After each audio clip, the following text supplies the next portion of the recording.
ਵਰਿਆਮ ਸਿੰਘ ਸੰਧੂ ਦੀ ਪੁਸਤਕ ਭੱਜੀਆਂ ਬਾਹਾਂ ਦੀ ਕਹਾਣੀ ਹੈ। ਦਲਦਲ। ਉਹ ਡਰ ਕੇ ਉੱਬੜਵਾਏ ਉੱਠ ਕੇ ਇੱਕਦਮ ਮੰਜੇ ਤੇ ਬੈਠ ਗਿਆ। ਪੂਰੇ ਜ਼ੋਰ ਨਾਲ ਦਰਦ ਹੋ ਰਿਹਾ, ਸਿਰ ਫਟਣ ਨੂੰ ਆ ਰਿਹਾ ਸੀ। ਅੱਖਾਂ ਵਿੱਚੋਂ ਸੇਕ ਇੰਝ ਆ ਰਿਹਾ ਸੀ ਜਿਵੇਂ ਪੁਤਲੀਆਂ ਦੀ ਥਾਂ ਲਾਟਾਂ ਬਲ ਰਹੀਆਂ ਹੋਣ। ਤੋਟ ਦੇ ਮਾਰੇ ਸ਼ਰਾਬੀ ਵਾਂਗ ਸਰੀਰ ਭੰਨਿਆ ਪਿਆ ਸੀ। ਹੁਣੇ ਆਇਆ ਭਿਆਨਕ ਸੁਪਨਾ ਤੇ ਕੱਲ ਸ਼ਾਮੀ ਵਾਪਰੀ ਦੁਰਘਟਨਾ ਜ਼ਹਿਨ 'ਚ ਰਲਗੱਡ ਹੋਈ ਮੈਦਾਨੀ ਜੰਗ 'ਚ ਚਲਦੀਆਂ ਤਲਵਾਰਾਂ ਵਾਂਗ ਉਹਦੇ ਅੰਦਰ ਨੂੰ ਕੱਟ ਵੱਢ ਰਹੇ ਸਨ। ਉਹਨੇ ਸਭ ਕਾਸੇ ਤੋਂ ਧਿਆਨ ਪਾਸੇ ਕਰਨ ਲਈ ਬਲਦੀਆਂ ਅੱਖਾਂ ਨੂੰ ਘੁੱਟ ਕੇ ਮੀਟਿਆ ਤੇ ਸਿਰ ਨੂੰ ਝਟਕਿਆ। ਸਾਹਮਣੇ ਚੁਬਾਰੇ ਓਲਿਓਂ ਹੌਲੀ ਹੌਲੀ ਉੱਪਰ ਉੱਠ ਰਹੇ ਸੂਰਜ ਦਾ ਸੇਕ ਚੜ੍ਹਦੇ ਦਿਨ ਨਾਲ ਹੀ ਪੂਰੇ ਜਲਾਉ ਵਿੱਚ ਸੀ। ਝਰਨੇ 'ਚੋਂ ਵੇਖਿਆ ਹੇਠਾਂ ਵਿਹੜੇ 'ਚ ਉਹਦੀ ਪਤਨੀ ਸਵੇਰ ਦੇ ਨਿੱਕੇ ਮੋਟੇ ਕੰਮ ਕਰ ਰਹੀ ਸੀ। ਜਦ ਵੀ ਉਹ ਹਫ਼ਤੇ ਦੇ ਕਿਸੇ ਸਨਿਚਰ ਛੁੱਟੀ ਆਉਂਦਾ ਸੀ ਤਾਂ ਉਹਦੀ ਪਤਨੀ ਐਤਵਾਰ ਦੀ ਸਵੇਰ ਉਸ ਨੂੰ ਤੇ ਬੱਚਿਆਂ ਨੂੰ ਸੁੱਤਿਆਂ ਨੂੰ ਨਹੀਂ ਸੀ ਉਠਾਉਂਦੀ। ਉਹਦੀ ਇੱਛਾ ਹੁੰਦੀ ਸੀ ਕਿ ਇੰਨੇ ਦਿਨਾਂ ਪਿੱਛੋਂ ਥੱਕਿਆ ਆਇਆ ਉਹ ਆਪਣੀ ਨੀਂਦ ਪੂਰੀ ਕਰ ਲਵੇ। ਬੱਚੇ ਵੀ ਉੱਠ ਕੇ ਰੌਲਾ ਪਾ ਕੇ ਉਹਨੂੰ ਜਗਾ ਨਾ ਦੇਣ, ਇਸ ਲਈ ਉਹ ਦੋਹਾਂ ਬੱਚਿਆਂ ਨੂੰ ਵੀ ਨਹੀਂ ਸੀ ਜਗਾਉਂਦੀ। ਉਸਨੇ ਵੇਖਿਆ ਉਹਦੇ ਖੱਬੇ ਹੱਥ ਵੱਡੇ ਮੰਜੇ ਤੇ ਦੋਵੇਂ ਬੱਚੇ ਲੇਟੇ ਹੋਏ ਸਨ। 6 ਕੁ ਸਾਲ ਦੀ ਬੱਚੀ ਨੇ 3 ਕੁ ਸਾਲ ਦੇ ਆਪਣੇ ਛੋਟੇ ਵੀਰ ਦੇ ਗਲ ਦੁਆਲੇ ਬਾਂਹ ਇੰਝ ਵਲੀ ਹੋਈ ਸੀ ਜਿਵੇਂ ਸੁੱਤੇ ਪਏ ਦੀ ਵੀ ਰੱਖਿਆ ਕਰ ਰਹੀ ਹੋਵੇ। ਛੋਟੇ ਬੱਚੇ ਦੀ ਇੱਕ ਬਾਂਹ ਮੰਜੇ ਦੀ ਹੀਂਹ ਤੋਂ ਹੇਠਾਂ ਉਲਰੀ ਹੋਈ ਸੀ ਤੇ ਬੜੇ ਮਾਸੂਮ ਅੰਦਾਜ਼ 'ਚ ਉਹਦੇ ਹੱਥ ਦਾ ਪੰਜਾ ਖੁੱਲ੍ਹਾ ਹੋਇਆ ਸੀ। ਉਹਦੀਆਂ ਅੱਖਾਂ ਅੱਧ ਖੁੱਲ੍ਹੀਆਂ ਹੋਣ ਕਰਕੇ ਉਹ ਸੁੱਤਾ ਹੋਇਆ ਵੀ ਜਾਗਦਾ ਲੱਗਦਾ ਸੀ। ਪਾਕਿਸਤਾਨ ਨਾ ਜਾਣ ਕਰਕੇ ਇੱਧਰ ਰਹਿ ਗਿਆ ਫੱਜਾ ਮਰਾਸੀ ਅਕਸਰ ਸੁਣਾਉਂਦਾ ਹੁੰਦਾ ਸੀ ਕਿ ਸੰਧੂਆਂ ਦੀਆਂ ਸੁੱਤਿਆਂ ਹੋਇਆਂ ਦੀਆਂ ਵੀ ਅੱਖਾਂ ਖੁੱਲ੍ਹੀਆਂ ਰਹਿੰਦੀਆਂ ਸਨ। ਉਹ ਦੱਸਦਾ ਇੱਕ ਵਾਰ ਕੋਈ ਦੁਸ਼ਮਣ ਕਿਸੇ ਸੂਰਮੇ ਸੰਧੂ ਨੂੰ ਸੁੱਤਾ ਪਿਆ ਵੇਖ ਕੇ ਕਤਲ ਕਰਨ ਆਇਆ ਤਾਂ ਸੁੱਤੇ ਪਏ ਦੀਆਂ ਅੱਧ ਖੁੱਲ੍ਹੀਆਂ ਅੱਖਾਂ ਵੇਖ ਕੇ ਉਹਦਾ ਹੌਸਲਾ ਰੇਤ ਹੋ ਗਿਆ ਤੇ ਉਹ ਡਰਦਾ ਕੰਬਦਾ ਵਾਪਸ ਦੌੜ ਗਿਆ ਸੀ। ਤੇ ਇੰਝ ਫੱਜਾ ਸੰਧੂ ਪਾਤਸ਼ਾਹ ਸਰਦਾਰੀਆਂ ਬੜੀਆਂ ਰਹਿਣ, ਦੀਦਾਰ ਸੋਂ ਰਾਜੇ ਦਾ ਪੁੱਤਰ, ਚੰਦਾ ਸਿਉ ਰਾਜੇ ਦਾ ਪੋਤਰਾ, ਕਹਿੰਦਾ ਕੁਝ ਮੰਗਣ ਦੇ ਆਪਣੇ ਉਦੇਸ਼ ਦੇ ਰੂਬਰੂ ਆ ਖਲੋਂਦਾ। ਫੱਜੇ ਦੀਆਂ ਗੱਲਾਂ ਸੁਣ ਕੇ ਅੱਗੋਂ ਹੱਸ ਪੈਂਦਾ। ਅਸੀਂ ਤਾਂ ਨਿਰੇ ਸੰਧੂ ਹੀ ਆਂ ਤੇ ਪਾਤਸ਼ਾਹ ਸਗੋਂ ਸੱਚਾ ਪਾਤਸ਼ਾਹ ਤਾਂ ਤੂੰ ਏ ਜਿਹੜਾ ਦੂਜਿਆਂ ਨੂੰ ਇੰਝ ਪਾਤਸ਼ਾਹੀਆਂ ਬਖਸ਼ਦਾ ਫਿਰਦਾ। ਤੇ ਹੁਣ ਜਦੋਂ ਉਹਦੇ ਨਿੱਕੇ ਸੰਧੂ ਪਾਤਸ਼ਾਹ ਦੀਆਂ ਖੁੱਲੀਆਂ ਅੱਖਾਂ ਵੱਲ ਇੱਕ ਵਾਰ ਵੇਖਿਆ ਤਾਂ ਉਹਦਾ ਕਹਿਣ ਨੂੰ ਜੀ ਕਰ ਆਇਆ, ਹੁਣ ਕੌਣ ਸੁੱਤਿਆਂ ਦੀਆਂ ਅੱਧ ਖੁੱਲੀਆਂ ਅੱਖਾਂ ਤੋਂ ਡਰਦਾ? ਹੁਣ ਤਾਂ ਜਾਗਦਿਆਂ ਦੀਆਂ ਪੂਰੀਆਂ ਖੁੱਲੀਆਂ ਅੱਖਾਂ ਤੋਂ ਵੀ ਕੋਈ ਨਹੀਂ ਡਰਦਾ। ਜੇ ਕੋਈ ਇੰਝ ਡਰਦਾ ਹੁੰਦਾ ਤਾਂ ਕੱਲ੍ਹ ਵਾਲੀ ਘਟਨਾ ਕਿਉਂ ਵਾਪਰਦੀ? ਕਲਪਨਾ ਵਿੱਚ ਹੀ ਉਹ ਸਾਰਾ ਦ੍ਰਿਸ਼ ਉਹਦੀਆਂ ਅੱਖਾਂ ਅੱਗੋਂ ਗੁਜ਼ਰ ਗਿਆ। ਉਹ ਸ਼ਰਮ ਤੇ ਗੁੱਸੇ ਨਾਲ ਪਾਣੀ ਪਾਣੀ ਹੋ ਗਿਆ। ਸੇਕ ਛੱਡਦੀਆਂ ਅੱਖਾਂ ਨੂੰ ਇੱਕ ਵਾਰ ਫੇਰ ਘੁੱਟ ਕੇ ਮੀਟਿਆ ਤੇ ਹੁਣੇ ਆਏ ਸੁਪਨੇ ਦੇ ਪ੍ਰਤੀਕਾਤਮਕ ਅਰਥ ਢੂੰਡਣ ਲੱਗਾ। ਉਹ ਬਹੁਤ ਸਾਰੇ ਜਾਣੇ ਪਛਾਣੇ ਚਿਹਰਿਆਂ ਦੀ ਭੀੜ 'ਚ ਖਲੋਤਾ ਸੀ, ਬਿਲਕੁਲ ਉਹਦੇ ਆਪਣੇ ਲੋਕ, ਉਹਨੂੰ ਚਾਹੁਣ ਵਾਲੇ, ਪਿਆਰਨ ਵਾਲੇ। ਪਰ ਅਚਾਨਕ ਉਹਨਾਂ ਦੇ ਸਿਰ ਤੇ ਸਿੰਗ ਉੱਗ ਆਏ ਤੇ ਉਹਨਾਂ ਦੇ ਦੰਦ ਭਿਆਨਕ ਰੂਪ 'ਚ ਤੰਗਲੀਆਂ ਦੀਆਂ ਸੁੱਤਾਂ ਵਾਂਗ ਉੱਭਰ ਆਏ। ਚੀਕਾਂ ਦਾ ਇੱਕ ਕੰਨ ਪਾੜਵਾਂ ਸ਼ੋਰ ਉੱਚਾ ਹੋਇਆ। ਉਹ ਸਾਰੇ ਲੋਕ ਭਿਆਨਕ ਹਾਸਾ ਹੱਸਦੇ ਹੋਏ ਉਹਦੇ ਸਿਰ ਤੇ ਪਿਆਰ ਨਾਲ ਹੱਥ ਫੇਰਨ ਲਈ ਘੇਰਾ ਬਣਾ ਕੇ ਉਸ ਵੱਲ ਵੱਧਦੇ ਆ ਰਹੇ ਸਨ। ਉਹਨੇ ਘਬਰਾ ਕੇ ਵੇਖਿਆ, ਉਹਨਾਂ ਸਭਨਾਂ ਦੇ ਮੂੰਹਾਂ ਵਿੱਚੋਂ ਅੱਗ ਦੀਆਂ ਲਾਟਾਂ ਨਿਕਲ ਰਹੀਆਂ ਸਨ। ਲੋਹਾਰ ਦੀ ਭੱਠੀ ਵਿੱਚ ਭਖਦੇ ਫਾਲੇ ਵਾਂਗ ਤਿੱਖੇ ਦੰਦ ਤੇ ਮੂੰਹ 'ਚੋਂ ਨਿਕਲਦੀਆਂ ਲਾਟਾਂ ਉਹਦੇ ਨੇੜੇ ਹੋਰ ਨੇੜੇ ਹੁੰਦੀਆਂ ਜਾ ਰਹੀਆਂ ਸਨ। ਹੋਰ ਪਲ ਨੂੰ ਉਹਨੂੰ ਲੂਹ ਦੇਣਗੇ। ਉਹ ਅੰਦਰੋਂ ਪੂਰੀ ਤਰ੍ਹਾਂ ਘਬਰਾਇਆ ਤੇ ਡਰਿਆ ਹੋਇਆ ਸੀ। ਮੌਤ ਉਹਨੂੰ ਹੁਣੇ ਲੂਹ ਕੇ ਲੈ ਜਾਏਗੀ। ਪਰ ਉਸਦੇ ਦਿਲ ਦੀ ਕਿਸੇ ਅੰਦਰਲੀ ਨੁੱਕਰ 'ਚ ਅਜੇ ਵੀ ਹੌਸਲਾ ਸੀ। ਉਹਨੇ ਚੁੱਪ ਕੀਤੇ ਮਰ ਜਾਣ ਨਾਲੋਂ ਬਹਾਦਰਾਂ ਵਾਂਗ ਮਰਨਾ ਚਾਹਿਆ। ਜਿਵੇਂ ਭਰੇ ਮੁਜ਼ਾਹਰਿਆਂ ਵਿੱਚ ਉਹ ਬਾਂਹ ਉੱਚੀ ਕਰਕੇ ਨਾਅਰੇ ਲਾਇਆ ਕਰਦਾ ਸੀ। ਉਹਨੇ ਆਪਣੀ ਬਾਂਹ ਉੱਚੀ ਕੀਤੀ, ਜੋਸ਼ ਨਾਲ ਮੁੱਠੀ ਨੂੰ ਹਵਾ 'ਚ ਲਹਿਰਾਇਆ ਤੇ ਪੂਰੇ ਜ਼ੋਰ ਨਾਲ ਉਹਨਾਂ ਵਿਰੁੱਧ ਚੀਕਿਆ। ਉਸਦੀ ਚੀਕ ਉਹਦੇ ਸੰਗ ਵਿੱਚ ਹੀ ਖੁਸ਼ਕ ਹੋ ਗਈ, ਪਰ ਉਹਦੀ ਤਣੀ ਹੋਈ ਬਾਂਹ ਤੇ ਘੁੱਟੀ ਹੋਈ ਮੁੱਠੀ ਪੂਰੀ ਸਿਦਕ ਦਿਲੀ ਨਾਲ ਹਵਾ 'ਚ ਲਹਿਰਾ ਰਹੀਆਂ ਸਨ। ਤੇ ਉਸ ਵੇਖਿਆ ਉਹ ਬਲਦੇ ਚਿਹਰਿਆਂ ਵਾਲੇ, ਲੰਮੇ ਦੰਦਾਂ ਵਾਲੇ ਲੋਕ ਉੱਥੇ ਦੇ ਉੱਥੇ ਖਲੋਤੇ ਰੁੱਖ ਬਣ ਗਏ।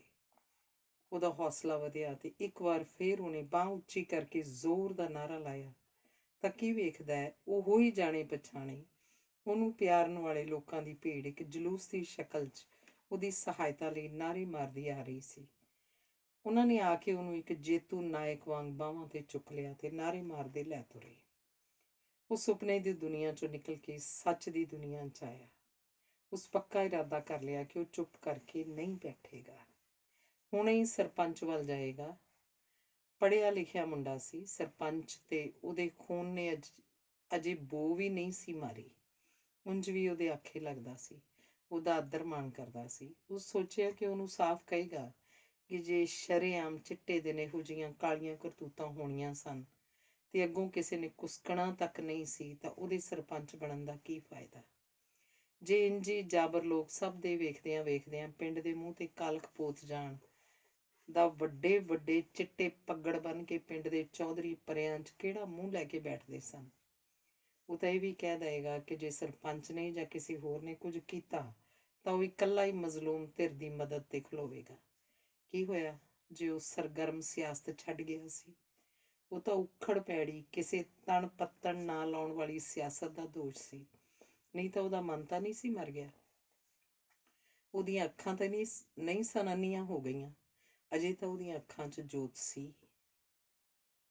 ਰਾਤੀ ਜਦੋਂ ਆਖਰੀ ਬੱਸ ਤੋਂ ਉਤਰ ਕੇ ਉਹਨੇ ਚਾਨਣੀ 'ਚ ਸ਼ਾਂਤ ਸੁੱਤੇ ਆਪਣੇ ਪਿੰਡ ਨੂੰ ਵੇਖਿਆ ਸੀ ਤੇ ਉਹ ਸਦਾ ਵਾਂਗ ਪਿੰਡ ਵਾਸਤੇ ਸੁਖਾਵੇਂ ਤੇ ਮੋਹ ਭਰੇ ਅਹਿਸਾਸ ਨਾਲ ਭਿੱਜ ਗਿਆ ਸੀ। ਮੁਗਲ ਕਾਲ ਤੋਂ ਲੈ ਕੇ ਅੰਗਰੇਜ਼ੀ ਰਾਜ ਤੱਕ ਲੜੀ ਗਈ ਹਰੇਕ ਜ਼ੁਲਮ ਵਿਰੋਧੀ ਲੜਾਈ ਵਿੱਚ ਉਹਦਾ ਪਿੰਡ ਪੇਸ਼ ਰਿਹਾ ਸੀ। ਇਸ ਪਿੰਡ ਨੇ ਕਈ ਮਹਾਨ ਸ਼ਹੀਦ ਪੈਦਾ ਕੀਤੇ ਸਨ। ਪਿੰਡ ਦੇ ਮਹਾਨ ਇਤਿਹਾਸ ਉੱਤੇ ਉਹਨੂੰ ਅੰਤਾਂ ਦਾ ਮਾਣ ਸੀ। ਲੋਕਾਂ ਦੇ ਸਾਂਝੇ ਹਿੱਤ ਲਈ ਲੜੀਆਂ ਗਈਆਂ ਲੜਾਈਆਂ 'ਚ ਵਿੱਚ ਇਸ ਪਿੰਡ ਦਾ ਉਚੇਚਾ ਯੋਗਦਾਨ ਸੀ। ਉਹ ਖੁਸ਼ ਸੀ ਕਿ ਚੰਗੇ ਸਾਂਝੇ ਕੰਮਾਂ ਲਈ ਰਲ ਕੇ ਚੱਲਣ ਦੀ ਰਵਾਇਤ ਉਹਦੇ ਪਿੰਡ ਨੇ ਭੁਲਾਈ ਨਹੀਂ ਸੀ। ਇਸ ਮੰਗਲਵਾਰ ਨੂੰ ਅੰਬੂ ਬ੍ਰਾਹਮਣ ਦੀ ਜਵਾਨ ਕੁੜੀ ਦਾ ਵਿਆਹ ਸਾਰਾ ਪਿੰਡ ਰਲ ਕੇ ਕਰ ਰਿਹਾ ਸੀ, ਕਿਉਂਕਿ ਅੰਬੂ ਵਿਚਾਰਾ ਬਿਨਾਂ ਕੋਈ ਜਾਇਦਾਦ ਛੱਡਿਆਂ ਕੁਝ ਮਹੀਨੇ ਹੋਏ ਇੱਕ ਮੇਲੇ ਤੋਂ ਸਾਈਕਲ ਪਿੱਛੇ ਪੱਟੀ ਬੰਨੀ ਬਰਫ਼ ਦੇ ਗੋਲੇ ਵੇਚ ਕੇ ਮੁੜਦਿਆਂ ਕਿਸੇ ਟਰੱਕ ਹੇਠ ਆ ਕੇ ਕੁਚਲਿਆ ਗਿਆ ਸੀ। ਕੁੜੀ ਦਾ ਵਿਆਹ ਮਿੱਥਿਆ ਹੋਇਆ ਸੀ। ਮੁੰਡੇ ਵਾਲੇ ਸਾਕ ਛੱਡਣ ਨੂੰ ਫਿਰਦੇ ਸੀ। ਪਿੰਡ ਦੇ ਸਿਆਣੇ ਮਿਲ ਬੈਠੇ ਤੇ ਅੰਬੂ ਦੀ ਧੀ ਨੂੰ ਉਹਨਾਂ ਪਿੰਡ ਦੀ ਧੀ ਮੰਨ ਕੇ ਉਹਦੇ ਵਿਆਹ ਦਾ ਜ਼ਿੰਮਾ ਆਪਣੇ ਸਿਰ ਲੈਂਦਿਆਂ ਮੁੰਡੇ ਵਾਲਿਆਂ ਨੂੰ ਮਨਾ ਲਿਆ। ਅੰਬੂ ਉਹਦਾ ਨਿੱਕੇ ਹੁੰਦਿਆਂ ਦਾ ਜਮਾਤੀ ਸੀ, ਇਸ ਲਈ ਉਹ ਸੋਚਿਆ ਕਿ ਸਾਂਝੀ ਉਗਰਾਹੀ ਦੇਣ ਤੋਂ ਬਿਨਾਂ ਇਸ ਸਾਂਝੇ ਸਮਾਗਮ ਵਿੱਚ ਉਹਦਾ ਸ਼ਾਮਲ ਹੋਣਾ ਵੀ ਲਾਜ਼ਮੀ ਸੀ। ਇਸੇ ਲਈ ਉਹਨੇ 3 ਛੁੱਟੀਆਂ ਲੈ ਲਈਆਂ ਸਨ ਤੇ ਆਉਂਦਾ ਹੋਇਆ ਸ਼ਹਿਰ ਉਤਰ ਕੇ ਉਹ ਅੰਬੂ ਦੀ ਕੁੜੀ ਲਈ 2 ਸੂਟ ਤੇ ਵਿਆਹ ਵਾਲੇ ਦਿਨ ਉਹਦੇ ਸਿਰ ਉੱਤੇ ਲੈਣ ਲਈ ਸੂਹਾ ਸਾਲੂ ਵੀ ਲੈ ਆਇਆ ਸੀ। ਸਾਰੀ ਰਾਹ ਉਹ ਬੱਸ 'ਚ ਬੈਠਾ ਅੰਬੂ ਨਾਲ ਬਚਪਨ 'ਚ ਬਿਤਾਈਆਂ ਘੜੀਆਂ ਯਾਦ ਕਰਦਾ ਰਿਹਾ ਸੀ। ਉਹ ਇਕੱਠੇ ਇੱਕੋ ਤੱਪੜ ਤੇ ਲਾਗੇ ਬੈਠਦੇ ਰਹੇ ਸਨ। ਉਹ ਅੰਬੂ ਦੇ ਰਗੜ ਕੇ ਮੁੰਨੇ ਸਿਰ ਉਤਲੀ ਬੋਦੀ ਨੂੰ ਹਿਲਾ ਕੇ ਉਹਨੂੰ ਛੇੜਿਆ ਕਰਦਾ, ਬਾਹਮਣਾ ਤੇਰੀ ਬੋਦੀ ਨੂੰ ਤਾਰਾ ਸਾਹਮਣਾ। ਅੰਬੂ ਬੋਦੀ ਛਡਾਉਂਦਿਆਂ ਝੱਟ ਬੁੜਕ ਪੈਂਦਾ, ਜੱਟ ਘੜੇ ਦਾ ਮੱਟ, ਘੜੇ ਨੂੰ ਹੋ ਗਈ ਮੋਰੀ ਜੱਟਾ ਫੇਰ ਕਰੇਂਗਾ ਚੋਰੀ। ਇਹਨਾਂ ਮਿੱਠੀਆਂ ਝੜਪਾਂ ਦੇ ਬਾਵਜੂਦ ਉਹ ਚੰਗੇ ਯਾਰ ਰਹੇ ਸਨ। ਅੰਬੂ ਅਕਸਰ ਉਹਦੀ ਫੱਟੀ ਪੁੱਛ ਕੇ ਦਿਆ ਕਰਦਾ ਤੇ ਉਮਰੋਂ ਵੱਡਾ ਤੇ ਤਕੜਾ ਹੋਣ ਕਰਕੇ ਦੂਜੇ ਮੁੰਡਿਆਂ ਨਾਲ ਲੜਾਈ 'ਚ ਉਹਦੀ ਮਦਦ ਤੇ ਰੱਖਿਆ ਕਰਦਾ ਤੇ ਉਹ ਸਦਾ ਅੰਬੂ ਦੀ ਕਾਪੀ ਤੇ ਸਵਾਲ ਹੱਲ ਕਰਕੇ ਦਿੰਦਾ। ਕੁਝ ਸਾਲ ਇਕੱਠੇ ਰਹੇ ਤੇ ਫਿਰ ਅੰਬੂ ਨੇ ਪੜ੍ਹਾਈ ਵਿੱਚ ਛੱਡ ਦਿੱਤੀ। ਘਰਦਿਆਂ ਛੋਟੀ ਉਮਰੇ ਹੀ ਉਹਦਾ ਵਿਆਹ ਕਰ ਦਿੱਤਾ। ਫਿਰ ਵਹੁਟੀ, ਬੱਚੇ ਤੇ ਘਰ ਦਾ ਚੱਕਰ। ਅੱਡੇ ਤੋਂ ਪਿੰਡ ਵੱਲ ਤੁਰਦਿਆਂ ਵਿਚਕਾਰੋਂ ਉੱਚੀ ਥਾਂ ਤੇ ਵਸਿਆ ਤੇ ਦੋਹਾਂ ਪਾਸਿਆਂ ਤੋਂ ਨੀਵਾਂ ਉਹਦਾ ਪਿੰਡ ਉਹਨੂੰ ਉੱਚੀ ਥਾਂ ਤੇ ਖੰਭ ਖਿਲਾਰ ਕੇ ਬੈਠੇ ਕਬੂਤਰ ਵਾਂਗ ਲੱਗਾ। ਉਹਦਾ ਜੀਅ ਕੀਤਾ ਉਹ ਸਾਰੇ ਦੇ ਸਾਰੇ ਪਿੰਡ ਨੂੰ ਇੱਕ ਵਾਰ ਕਲਾਵੇ 'ਚ ਲੈ ਕੇ ਹਿੱਕ ਨਾਲ ਘੁੱਟ ਲਵੇ ਤੇ ਚੁੰਮ ਲਵੇ। ਹੁਣ ਦੂਰ ਨੌਕਰੀ ਕਰਦਾ ਹੋਣ ਕਰਕੇ ਪਿੰਡ ਨਾਲੋਂ ਵਿਛੜਨ ਦਾ ਦਰੇਗ ਵੀ ਹੋ ਸਕਦਾ ਸੀ, ਪਰ ਜਦੋਂ ਪਾਰਟੀ 'ਚ ਕੰਮ ਕਰਦੇ ਸਮੇਂ ਵੱਖ-ਵੱਖ ਪਿੰਡਾਂ ਵਿੱਚ ਨਵੇਂ ਕਾਂਟੈਕਟ ਸਥਾਪਿਤ ਕਰਨ ਜਾਂ ਨੌਜਵਾਨ ਸਭਾਵਾਂ ਦੀਆਂ ਇਕੱਤਰਤਾਵਾਂ ਨੂੰ ਸੰਬੋਧਨ ਕਰਨ ਜਾਂ ਕਿਸੇ ਸਾਹਿਤਕ ਸਮਾਗਮ 'ਤੇ ਜਾਂਦਾ ਤਾਂ ਕਿਸੇ ਦੇ ਪੁੱਛਣ 'ਤੇ ਆਪਣੇ ਪਿੰਡ ਬਾਰੇ ਦੱਸਦਿਆਂ ਮਜ਼ਾ ਆਉਂਦਾ ਸੀ। ਹਿੱਕ ਮਾਣ ਨਾਲ ਫੁੱਲ ਜਾਂਦੀ ਸੀ ਤੇ ਉਹ ਅਕਸਰ ਆਪਣੇ ਇਲਾਕੇ ਬਾਰੇ ਤੇ ਆਮ ਕਰਕੇ ਆਪਣੇ ਪਿੰਡ ਦੇ ਇਤਿਹਾਸਿਕ ਗੌਰਵ ਬਾਰੇ ਬੋਲਣ ਲੱਗ ਪੈਂਦਾ। ਇਸ ਗੌਰਵ ਨੂੰ ਆਉਣ ਵਾਲੀਆਂ ਨਸਲਾਂ ਦੇ ਦਿਲਾਂ ਵਿੱਚ ਸਦਾ ਤਾਜ਼ਾ ਰੱਖਣ ਲਈ ਉਹ ਚਾਹੁੰਦਾ ਸੀ ਕਿ ਪਿੰਡ ਵਿੱਚ ਸ਼ਹੀਦਾਂ ਦੀ ਯੋਗ ਯਾਦਗਾਰ ਉਸਾਰੀ ਜਾਵੇ। ਇਹ ਗੱਲ ਉਹ ਪਿੰਡ ਦੇ ਪਤਵੰਤੇ ਲੋਕਾਂ ਅੱਗੇ ਕਈ ਵਾਰ ਰੱਖ ਚੁੱਕਾ ਸੀ। ਜ਼ਬਾਨੀ ਕਲਾਮੀ ਤਾਂ ਸਭ ਸਹਿਮਤ ਹੁੰਦੇ ਸਨ, ਪਰ ਅਮਲ ਵਿੱਚ ਕੁਝ ਕਰਨ ਲਈ ਕੋਈ ਅੱਗੇ ਨਹੀਂ ਸੀ ਆਉਂਦਾ। ਇੰਨੇ ਬਹਾਦਰ ਤੇ ਸ਼ਹੀਦ ਪੈਦਾ ਕਰਨ ਵਾਲਾ ਪਿੰਡ ਬਦਕਿਸਮਤੀ ਨਾਲ ਕੋਈ ਮੰਤਰੀ ਵਗੈਰਾ ਪੈਦਾ ਨਹੀਂ ਸੀ ਕਰ ਸਕਿਆ, ਨਹੀਂ ਤਾਂ ਸਰਕਾਰੀ ਦਰਬਾਰੇ ਹੀ ਉਹਨਾਂ ਦੀ ਕੁਝ ਸੁਣੀ ਜਾਂਦੀ। ਉਸਨੇ ਵਿਦੇਸ਼ ਗਏ ਆਪਣੇ ਪਿੰਡ ਦੇ ਕੁਝ ਬੰਦਿਆਂ ਤੋਂ ਤੇ ਆਪਣੇ ਮਿੱਤਰਾਂ ਤੋਂ ਕੁਝ ਰੁਪਏ ਵਿੱਚ ਮਕਸਦ ਲਈ ਚਿੱਠੀਆਂ ਲਿਖ ਕੇ ਮੰਗਵਾਏ ਸਨ। ਨਵਾਂ ਸਰਪੰਚ ਉਹਦੇ ਕਹਿਣ ਤੇ ਹੀ ਪਿੰਡ ਵੜਦਿਆਂ ਹੀ ਸੜਕ ਦੇ ਬਿਲਕੁਲ ਨਾਲ ਲੱਗਦੀ ਪੰਚਾਇਤੀ ਜ਼ਮੀਨ ਵਿੱਚੋਂ ਕੁਝ ਜ਼ਮੀਨ ਯਾਦਗਾਰ ਬਣਾਉਣ ਲਈ ਦੇਣਾ ਮੰਨ ਗਿਆ ਸੀ। ਚੰਨ ਚਾਨਣੀ ਵਿੱਚੋਂ 8 ਮਰਲੇ ਥਾਂ ਸੜਕ ਦੇ ਨਾਲ ਹੀ ਰੱਖਵੀਂ ਰੱਖੀ ਹੋਈ ਤੇ 3-3 ਫੁੱਟ ਉੱਚੀ ਕੰਧ ਨਾਲ ਘਿਰੀ ਹੋਈ ਵੇਖ ਕੇ ਉਹਨੂੰ ਆਪਣੀ ਕਾਰਵਾਈ ਤੇ ਮਾਣ ਜਿਹਾ ਹੋਇਆ। ਯੋਜਨਾ ਅਨੁਸਾਰ ਉਹ ਹੁਣ ਮੁੱਖ ਦਰਵਾਜ਼ੇ ਦਾ ਫਾਟਕ ਲਗਵਾ ਕੇ ਤੇ ਜਗ੍ਹਾ ਦੇ ਐਨ ਵਿਚਕਾਰ ਇੱਕ ਉੱਚਾ ਸਤੰਭ ਖੜਾ ਕਰਕੇ ਉਸ ਉੱਤੇ ਸ਼ਹੀਦਾਂ ਦੇ ਨਾਂ ਸਿਲ ਉੱਤੇ ਲਿਖਵਾ ਕੇ ਲਾ ਦਿੱਤੇ ਜਾਣੇ ਸਨ ਤੇ ਇੰਜੇ ਮਾਣਯੋਗ ਯਾਦਗਾਰ ਸੰਪੂਰਨ ਹੋ ਜਾਣੀ ਸੀ। ਪਿੰਡ ਵੜਦਾ ਉਹ ਸੋਚ ਰਿਹਾ ਸੀ ਕਿ ਇਹਨਾਂ ਲਈਆਂ 3 ਛੁੱਟੀਆਂ ਵਿੱਚ ਅੰਬੂ ਦੀ ਕੁੜੀ ਦੇ ਵਿਆਹ 'ਚ ਸ਼ਾਮਲ ਹੋਣ ਤੋਂ ਬਿਨਾਂ ਸਰਪੰਚ ਨਾਲ ਮਿਲ ਕੇ ਉਹ ਸ਼ਹੀਦੀ ਸਤੰਭ ਖੜਾ ਕਰਨ ਤੇ ਵੱਡੀ ਸਿਲ ਉੱਤੇ ਸ਼ਹੀਦਾਂ ਦੇ ਨਾਂ ਲਿਖਵਾਉਣ ਦੀ ਯੋਜਨਾ ਨੂੰ ਵੀ ਜ਼ਰੂਰ ਸਿਰੇ ਚਾੜੇਗਾ। ਉਸਨੂੰ ਉੱਠਿਆ ਵੇਖ ਪਤਨੀ ਮੁਸਕਰਾਉਂਦੀ ਹੋਈ ਕੋਠੇ ਤੇ ਆਈ ਤੇ ਥੱਲੇ ਜਾ ਕੇ ਬੁਰਸ਼ ਕਰਕੇ ਚਾਹ ਪੀਣ ਲਈ ਕਹਿੰਦੀ ਹਿਦਾਇਤ ਦੇਣ ਲੱਗੀ। ਜੀ ਫਿਰ ਨਹਾ ਧੋ ਕੇ ਤਿਆਰ ਹੋ ਕੇ ਸਰਪੰਚ ਵੱਲ ਜਾਓ ਤੇ ਹੋਰ ਵੀ ਮੁਤਬਰ ਬੰਦਿਆਂ ਨੂੰ ਮਿਲੋ। ਜੇ ਇੰਜੀ ਗੁੰਡਾਗਰਦੀ ਹੋਣ ਲੱਗੀ ਤਾਂ ਕਿਸੇ ਦੀ ਵੀ ਧੀ ਭੈਣ ਦੀ ਇੱਜ਼ਤ ਸੇਫ ਨਹੀਂ। ਕਲਯੁਗ ਇਸੇ ਦਾ ਨਾਂ ਹੀ ਆ ਜੀ, ਹੋਰ ਕਲਯੁਗ ਕੀ ਹੁੰਦਾ।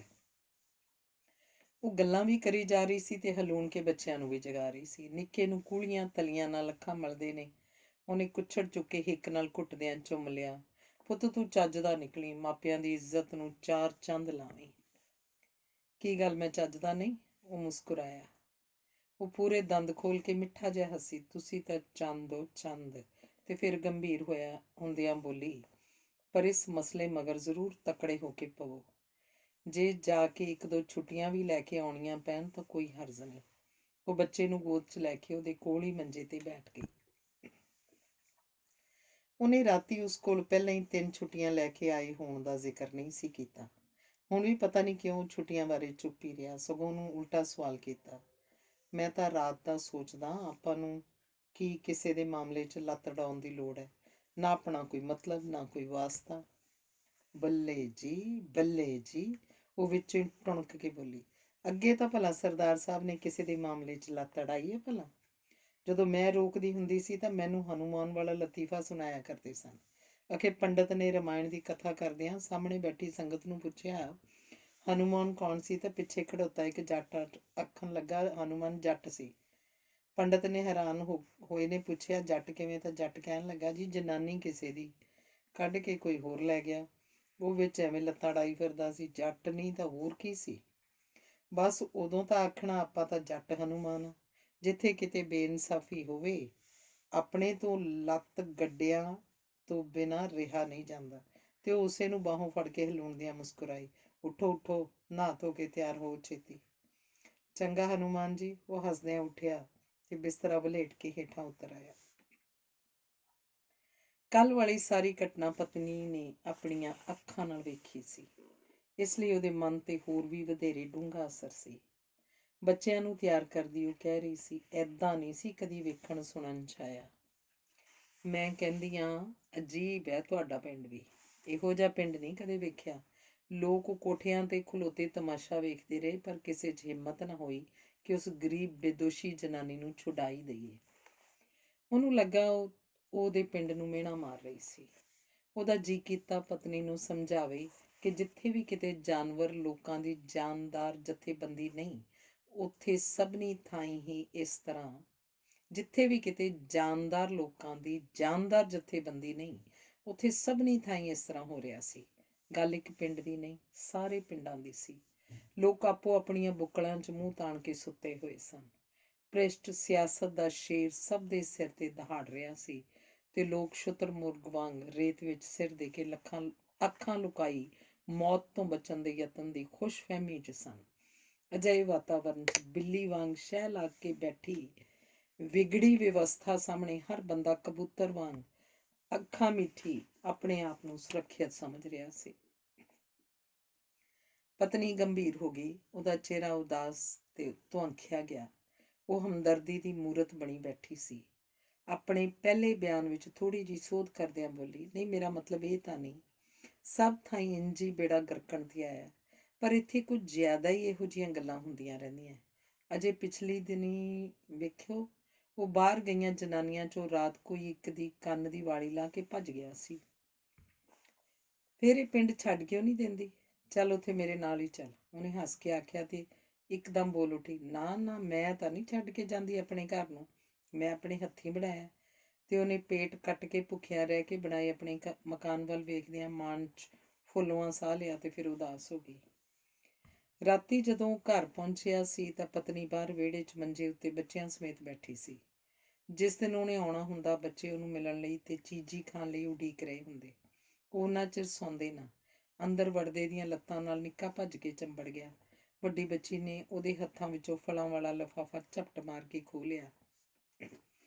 ਬੱਚੇ ਫਲ ਖਾ ਕੇ ਉਸ ਦੁਆਲੇ ਹੋਏ, ਉਸ ਨਾਲ ਲਾਡ ਪਿਆਰ ਕਰ ਰਹੇ ਸਨ। ਪਤਨੀ ਰੋਟੀ ਗਰਮ ਕਰਕੇ ਲਿਆਈ ਤੇ ਉਸ ਕੋਲ ਬੈਠ ਗਈ।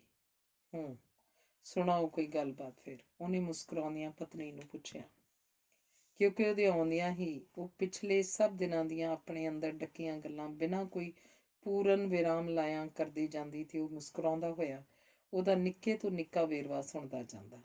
ਸੁਣਾਉਣਾ ਕੀ ਆ ਮਿੱਠਿਓ, ਅੱਜ ਤਾਂ ਹੱਦ ਹੀ ਹੋ ਗਈ। ਮੈਂ ਤਾਂ ਆਨੀ ਆ ਸੱਤਿਆਨਾਸ ਹੀ ਹੋ ਗਿਆ ਦੁਨੀਆ ਦਾ। ਉਹ ਬੜੀ ਗੰਭੀਰ ਤੇ ਘਬਰਾਈ ਹੋਈ ਸੀ ਤੇ ਉਹ ਹੈਰਾਨ ਹੋਇਆ ਬੁਰਕੀ ਸੰਘੋਂ ਹੇਠਾਂ ਕਰਕੇ ਉਹਦੇ ਮੂੰਹ ਵੱਲ ਵੇਖਣ ਲੱਗਾ। ਕਸਬਾ ਨੁਮਾ ਪਿੰਡ ਦੇ ਸਭ ਤੋਂ ਵੱਧ ਰੌਣਕ ਵਾਲੇ ਚੌਂਕ ਵਿੱਚੋਂ, ਜਿੱਥੇ ਪਿੰਡ ਦੀਆਂ ਵੱਡੀਆਂ ਵੱਡੀਆਂ ਦੁਕਾਨਾਂ ਸਨ ਤੇ ਜਿਨ੍ਹਾਂ ਦੁਕਾਨਾਂ ਤੇ ਸੌਦਾ ਲੈਣ ਆਏ ਲੋਕਾਂ ਦੀ ਗਹਿ ਗੱਜ ਭੀੜ ਸੀ, ਸੌਦਾ ਲੈਣ ਆਈ ਪਾਲੇ ਮਾਰਾਂ ਦੀ ਪ੍ਰੀਤਮ ਕੌਰ ਨੂੰ ਛਿੱਬੂਆਂ ਦੇ ਜੀਤੀ ਹੋਰਾਂ ਨੇ ਆ ਘੇਰਿਆ ਸੀ ਤੇ ਸਭ ਦੇ ਵਹਿੰਦਿਆਂ ਚੰਗਰਾ ਮਾਰਦੇ, ਗਾਲਾਂ ਕੱਢਦੇ, ਲਿਸ਼ਕਦੇ ਹਥਿਆਰ ਹੱਥ ਵਿੱਚ ਫੜੀ 5-7 ਬੰਦੇ ਉਹਨੂੰ ਸਰੇ ਬਾਜ਼ਾਰ ਨੰਗਾ ਕਰਨ ਤੇ ਤੁਲੇ ਹੋਏ ਸਨ। ਜੀਤੂ ਨੇ ਦੁਨਾਲੀ ਅਸਮਾਨ ਨੂੰ ਸੇਧ ਕੇ ਇੱਕ ਫਾਇਰ ਕੀਤਾ ਤੇ ਬਘਿਆੜਾਂ ਨੂੰ ਦਹਾੜਿਆ, ਜਿਹੜੇ ਮਾਂ ਦੇ ਪੁੱਤ ਨੂੰ ਜਾਨ ਨਹੀਂ ਪਿਆਰੀ, ਉਹ ਅੱਗੇ ਆਇਓ, ਇਹਨੂੰ ਅਸੀਂ ਨੰਗਿਆਂ ਕਰਕੇ ਫੇਰਨਾ ਜੀ।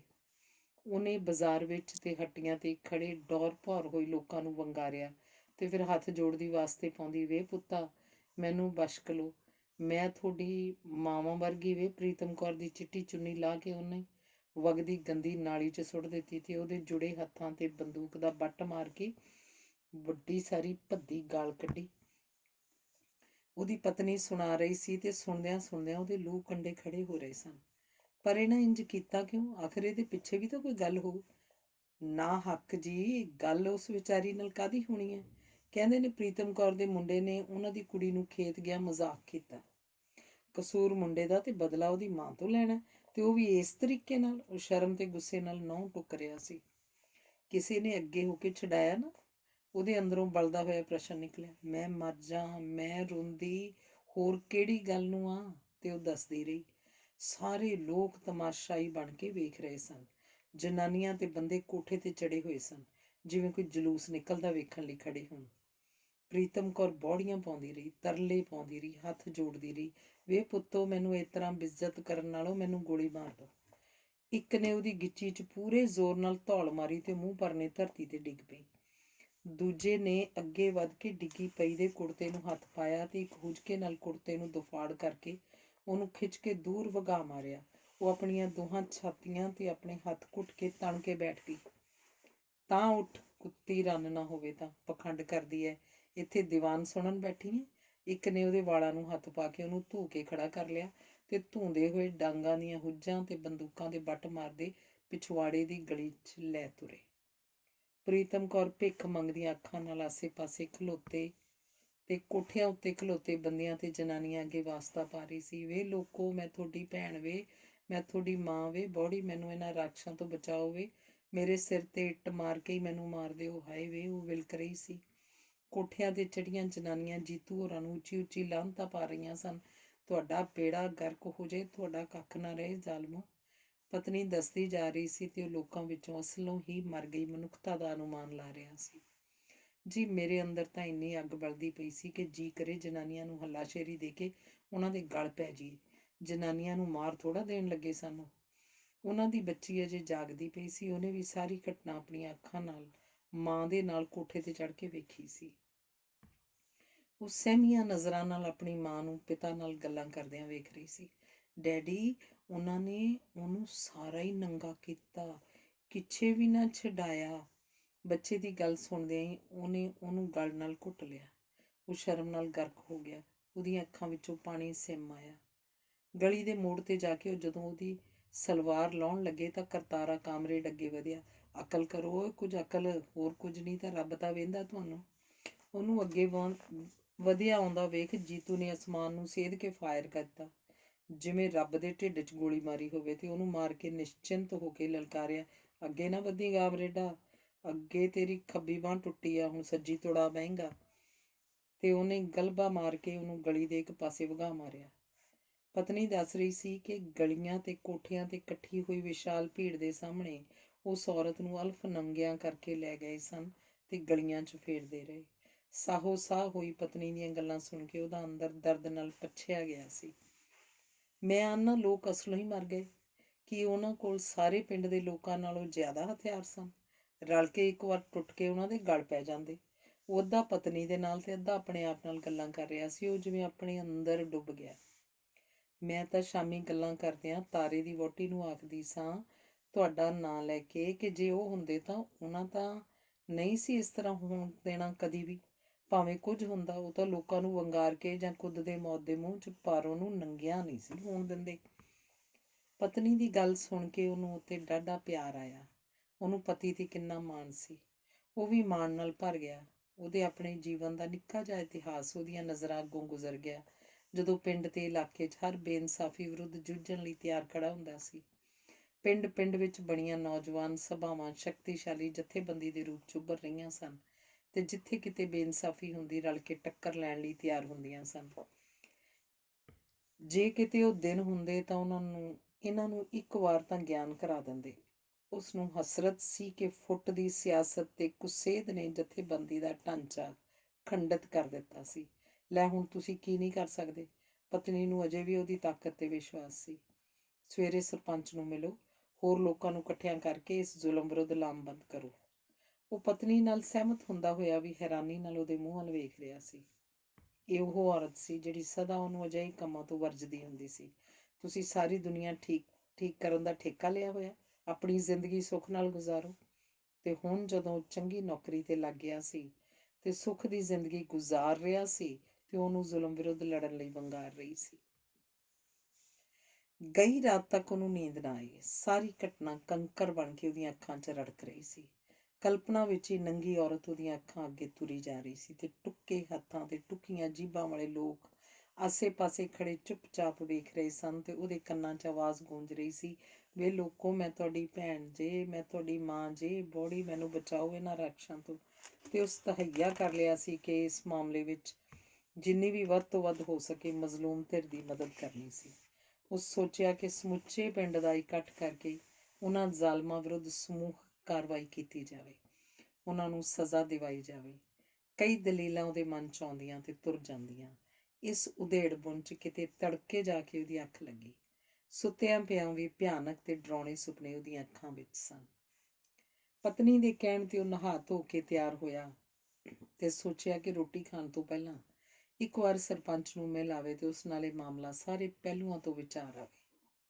ਘਰੋਂ ਬਾਹਰ ਨਿਕਲਿਆ ਹੀ ਸੀ ਕਿ ਬਾਜ਼ਾਰ ਵਿੱਚ ਬਿਹਾਰੀ ਥੱਥੇ ਦੀ ਹੱਟੀ ਤੇ ਲੋਕ ਜੁੜੇ ਹੋਏ ਸਨ ਤੇ ਕੱਲ੍ਹ ਵਾਲੀ ਘਟਨਾ ਨੂੰ ਹੀ ਚਿੱਥ ਰਹੇ ਸਨ। ਕੋਈ ਕੁਝ ਕਹਿ ਰਿਹਾ ਸੀ ਤੇ ਕੋਈ ਕੁਝ। ਉਹ ਵੀ ਭੀੜ ਦੇ ਇੱਕ ਪਾਸੇ ਖਲੋ ਗਿਆ। ਉਹਨੂੰ ਵੇਖ ਕੇ ਡਾਕਟਰ ਹੈਂ ਜੀ ਬੋਲ ਪਿਆ, ਜ਼ੁਲਮ ਹੋਇਆ, ਘੋਰ ਜ਼ੁਲਮ ਹੈ ਜੀ। ਧੱਬਾ ਲੱਗ ਗਿਆ ਪਿੰਡ ਦੇ ਮੱਥੇ ਤੇ ਹੈਂ ਜੀ।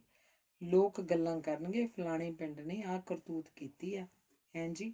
ਤੇ ਆਪਣੇ ਆਦਰਸ਼ਕ ਨਜ਼ਰੀਏ ਨੂੰ ਥੋੜਾ ਹੋਰ ਵਧਾ ਗਿਆ। ਮੈਂ ਤਾਂ ਇਹ ਆਖੂੰਗਾ ਜੀ ਕਿ ਸਾਰਾ ਪਿੰਡ ਨੰਗਾ ਹੋ ਗਿਆ, ਸਾਰੀ ਭਾਰਤ ਮਾਂ ਨੰਗੀ ਹੋ ਗਈ। ਹੈਂਜੀ? ਘਾਰੂ ਅਮਲੀ ਨਸਵਾਰ ਦੀ ਡੱਬੀ ਟੁਣਕਾਉਂਦਾ ਨੱਕ 'ਚ ਚੂੰਡੀ ਲੈ ਰਿਹਾ ਸੀ। ਉਧਰੋਂ ਵਿਹਲਾ ਹੁੰਦਿਆਂ ਹੀ ਬੋਲ ਪਿਆ, ਹੈਂਜੀ ਸਾਹਿਬ, ਭਾਰਤ ਮਾਤਾ ਦੇ ਜੇਠੇ ਪੁੱਤਰ ਜੀ ਸਾਹਿਬ, ਤੇਰੀ ਦੁਕਾਨ 6ਵਾਂ ਕਰਮਾਂ 'ਤੇ ਸੀ। ਉਦੋਂ ਤਾਂ ਦੁਕਾਨ ਦੇ ਥੜੇ 'ਤੇ ਖਲੋਤਾ ਦੰਦਾਂ 'ਚ ਕਰੇੜਾ ਕੱਢੀ ਜਾਂਦਾ ਸੀ। ਸਾਰੀ ਭੀੜ ਹੱਸ ਪਈ। ਛਿੱਥਾ ਹੋਇਆ ਡਾਕਟਰ ਉਸ ਵੱਲ ਇਸ਼ਾਰਾ ਕਰਦਿਆਂ ਬੋਲਿਆ, ਅਸਾਂ ਤਾਂ ਜੀ ਵੇਖੋ ਬੁੱਢੇ ਬੰਦੇ ਆ। ਹੈਂਜੀ? ਇਹ ਤਾਂ ਜੀ ਇਹਨਾਂ ਵਰਗੇ ਨੌਜਵਾਨਾਂ ਦਾ ਕੰਮ ਹੈ, ਲੜਨਾ ਭਿੜਨਾ। ਹੈਂਜੀ? ਘਾਰੂ ਦਾ ਨਸ਼ਾ ਖਿੜਿਆ ਹੋਇਆ ਸੀ, ਵਿੱਚ ਬੁੜਕ ਪਿਆ, ਆਹੋ ਆਹੋ, ਇਹਨੂੰ ਦਿਓ ਸੋ ਬਲਦੀ ਦੇ ਬੂਥੇ, ਇਹਨੂੰ ਨਾ ਟੁੱਕ ਖਾਣ ਦਿਓ ਸੁੱਖ ਨਾਲ। ਇਹਨੇ ਬੋਂਡੀ ਬੰਦਿਆਂ ਲਈ ਫਾਂਟਾਂ ਬਣਾਉਣ ਦਾ ਠੇਕਾ ਲਿਆ। ਇਹਨੂੰ ਤੁਹਾਡੀ ਪਿੰਡ ਵਾਲਿਆਂ ਦੀ ਕਰਤੂਤ ਦਾ ਪਤਾ ਹੀ ਨਹੀਂ ਨਾ। ਇਹਨੂੰ ਬਚਨ ਸੋਹ ਵਾਲੀ ਗੱਲ ਭੁੱਲ ਗਈ ਹੋਣੀ ਹੈ। ਘਾਰੂ ਦੀ ਗੱਲ ਤਾਂ ਸੱਚੀ ਸੀ। ਸ਼ਰਾਬੀ ਹੋਏ ਥਾਣੇਦਾਰ ਨੇ ਬਾਬੇ ਬਚਨ ਸਿੰਘ ਦੀ ਦਾੜੀ ਇਸ ਕਰਕੇ ਪੁੱਟ ਸੁੱਟੀ ਸੀ ਕਿਉਂਕਿ ਉਹਨੇ ਸਾਹਮਣੇ ਤੁਰੇ ਆਉਂਦੇ ਥਾਣੇਦਾਰ ਨੂੰ ਅੱਗੋਂ ਦੋਵੇਂ ਹੱਥ ਜੋੜ ਕੇ ਫਤਿਹ ਕਿਉਂ ਨਹੀਂ ਸੀ ਬੁਲਾਈ। ਤੇ ਬਚਨ ਸਿੰਘ ਗਰੀਬ ਕਿਸਾਨ ਦੀ ਮਦਦ ਲਈ ਸਾਰੇ ਪਿੰਡ 'ਚੋਂ ਕੋਈ ਪਤਵੰਤਾ ਬੰਦਾ ਨਹੀਂ ਸੀ ਉੱਠਿਆ।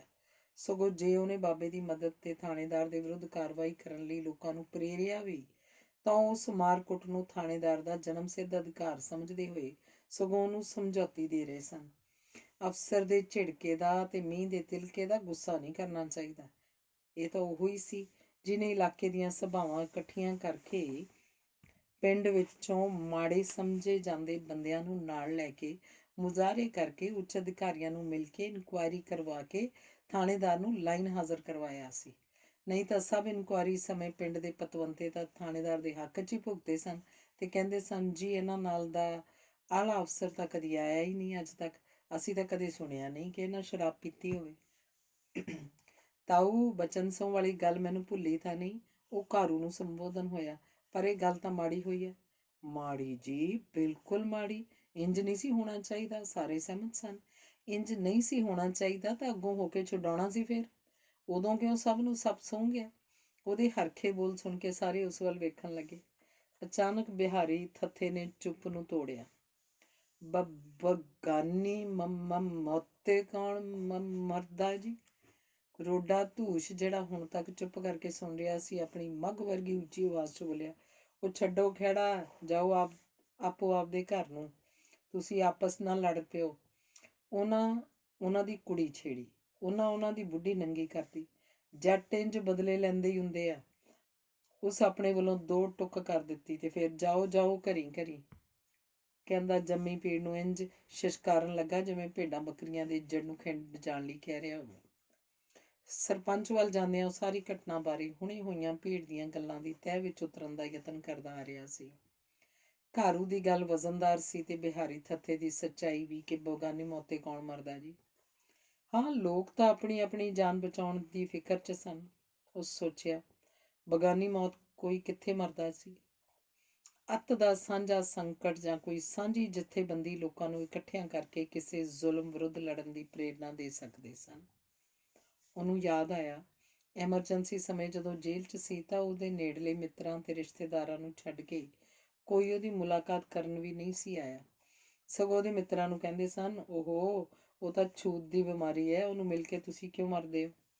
ਇਸ ਪਿੰਡ 'ਚ ਹੁਣ ਵੀ ਤਾਂ ਉਹੀ ਲੋਕ ਸਨ ਤੇ ਉਹਨਾਂ ਦੇ ਹੁੰਦਿਆਂ ਜੇ ਇਹ ਸਭ ਕੁਝ ਹੋ ਗਿਆ ਸੀ ਤਾਂ ਗਿਲਾ ਕਿਸ ਤੇ? ਉਹ ਮੁਸਕਰਾਇਆ। ਉਹਨੂੰ ਇੱਕ ਘਟਨਾ ਚੇਤੇ ਆ ਗਈ ਸੀ। ਬਹੁਤ ਸਾਲ ਪਹਿਲਾਂ ਜਦੋਂ ਇੱਕ ਸ਼ਹਿਰ ਵਿੱਚ ਕੁਝ ਵਿਦਿਆਰਥੀ ਪੁਲਿਸ ਵੱਲੋਂ ਮਾਰ ਦਿੱਤੇ ਜਾਣ ਤੇ ਸਾਰੇ ਪੰਜਾਬ 'ਚ ਸਰਕਾਰ ਵਿਰੁੱਧ ਇੱਕ ਲਹਿਰ ਉੱਠ ਖੜੀ ਹੋਣ ਤੇ ਇਹਤਿਆਤ ਵਜੋਂ ਉਹਨੂੰ ਪੁਲਿਸ ਨੇ ਫੜ ਲਿਆ ਸੀ, ਤਾਂ ਉਦੋਂ ਕੁਝ ਦਿਨ ਪਹਿਲਾਂ ਉਸਦੇ ਪਿਤਾ ਦੀ ਹੋਈ ਮੌਤ ਦਾ ਅਫਸੋਸ ਕਰਨ ਆਈ ਉਹਦੀ ਭੈਣ ਦੀ ਦੂਰ ਦੀ ਬਾਹਰ ਅੰਦਰ ਮਿਲਣ ਵਾਲੀ ਸਹੇਲੀ ਕਹਿ ਰਹੀ ਸੀ, ਭੈਣੇ, ਭਾਊ ਦੇ ਮਰਨ ਨਾਲ ਸਾਰਾ ਭਾਰ ਪੈ ਗਿਆ ਵਿਚਾਰੇ ਛੋਟੇ ਵੀਰ ਦੇ ਸਿਰ। ਵੱਡਾ ਵੀਰ ਤਾਂ ਮੈਂ ਸੁਣਿਆ ਨਲਾਇਕ ਹੀ ਨਿਕਲਿਆ।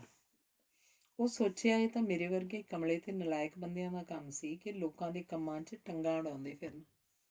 ਉਹਨੂੰ ਲੱਗਾ ਉਸ ਕੁੜੀ ਦੇ ਵਿਚਾਰ ਆਮ ਲੋਕਾਂ ਦੇ ਵਿਚਾਰ ਸਨ ਤੇ ਪਿੰਡ ਦੇ ਚੌਧਰੀ ਵੀ ਉਹਨੂੰ ਅੰਦਰੋਂ ਕਿਹੜਾ ਚੰਗਾ ਸਮਝਦੇ ਸਨ। ਲੋਕਾਂ ਲਈ ਲੜਦਾ ਮਰਦਾ ਸੀ ਤਾਂ ਉਹ ਨਲਾਇਕ ਤੇ ਨਿਕੰਮਾ ਸੀ। ਪਰ ਜਦੋਂ ਆਰਾਮ ਨਾਲ ਵਧੀਆ ਨੌਕਰੀ ਤੇ ਲੱਗ ਗਿਆ ਸੀ ਤਾਂ ਸਾਰੇ ਲੋਕ ਕਹਿੰਦੇ ਸਨ, ਪਹਿਲੇ ਕੰਮ ਛੱਡ ਤੇ ਜੀ ਉਹ ਉਸ ਵੱਲ ਇੰਜ ਵੇਖਦੇ ਜਿਵੇਂ ਉਹ ਪਹਿਲਾਂ ਡਾਕੇ ਮਾਰਦਾ ਹੁੰਦਾ ਸੀ ਜਾਂ 10 ਨੰਬਰੀਆ ਬਦਮਾਸ਼ ਸੀ। ਚਲੋ ਚੰਗਾ ਕੀਤਾ ਜੀ। ਅੱਜ ਕੱਲ੍ਹ ਜ਼ਮਾਨਾ ਵੀ ਨਹੀਂ ਇਹੋ ਜਿਹੇ ਕੰਮਾਂ ਦਾ। ਕੋਈ ਨਹੀਂ ਕਿਸੇ ਦੀ ਮਦਦ ਲਈ ਦੌੜਦਾ, ਸਭ ਨੂੰ ਆਪੋ ਆਪਣੀ ਪਈ ਹੋਈ ਹੈ। ਤੇ ਜਦੋਂ ਸਰਪੰਚ ਦੇ ਚੁਬਾਰੇ 'ਚ ਵੜਿਆ ਤੇ ਵੇਖਿਆ ਉਹਨਾਂ ਪਿਓ ਪੁੱਤਰਾਂ ਵਿਚਕਾਰ ਵੀ ਲਗਭਗ ਇਸੇ ਮਸਲੇ ਨੂੰ ਲੈ ਕੇ ਵਿਵਾਦ ਚੱਲ ਰਿਹਾ ਸੀ। ਪਿਓ ਪੁਰਾਣਾ ਬੰਦਾ ਸੀ, ਮੁੱਢਲਿਆਂ ਵਿੱਚ 2 ਵਾਰ ਆਪ ਵੀ ਸਰਪੰਚ ਰਹਿ ਚੁੱਕਾ ਸੀ। ਉਹਨੇ ਜ਼ਮਾਨੇ ਦੇ ਸਭ ਉਤਰਾਅ ਚੜ੍ਹਾਅ ਵੇਖੇ ਹੋਏ ਸਨ। ਸਰਪੰਚ ਨੰਗੀ ਕੀਤੀ ਜਾਣ ਵਾਲੀ ਔਰਤ ਦੀ ਮਜ਼ਲੂਮ ਧਿਰ ਵੱਲ ਸੀ ਤੇ ਉਹ ਸ਼ਾਮੀ ਘਟਨਾ ਵਾਪਰਨ ਤੋਂ ਪਿੱਛੋਂ ਆਪ ਇਕੱਲਾ ਥਾਣੇਦਾਰ ਨੂੰ ਮਿਲ ਕੇ ਆਇਆ ਸੀ ਤੇ ਮਜ਼ਲੂਮ ਧਿਰ ਦੀ ਮਦਦ ਕਰਨ ਲਈ ਕਹਿ ਕੇ ਆਇਆ ਸੀ। ਪਰ ਉਹਦਾ ਪਿਤਾ ਕਹਿ ਰਿਹਾ ਸੀ ਕਿ ਜੀਤੂ ਹੋਰਾਂ ਨੇ ਵੋਟਾਂ ਵਿੱਚ ਉਹਨਾਂ ਦੀ ਡਟਵੀਂ ਮਦਦ ਕੀਤੀ ਸੀ। ਉਂਝ ਵੀ ਬੰਦਿਆਂ ਵਾਲੇ ਸਨ, ਮਾਰਖੋਰੇ ਸਨ, ਲੋੜ ਸਮੇਂ ਹਰ ਵੇਲੇ ਮੋਢੇ ਨਾਲ ਮੋਢਾ ਦੇਣ ਲਈ ਤਿਆਰ ਰਹਿੰਦੇ ਸਨ। ਤੇ ਇਸ ਤੋਂ ਵੱਧ ਉਹ ਰਾਤੀ ਅੱਧੀ ਰਾਤ ਤੱਕ ਉਹਨਾਂ ਦੇ ਘਰ ਆ ਕੇ ਬੈਠੇ ਰਹੇ ਸਨ ਤੇ ਤਰਲੇ ਕਰਦੇ ਰਹੇ ਸਨ ਕਿ ਉਹਨਾਂ ਦੀ ਮੁਖਾਲਫਤ ਨਾ ਕਰੇ।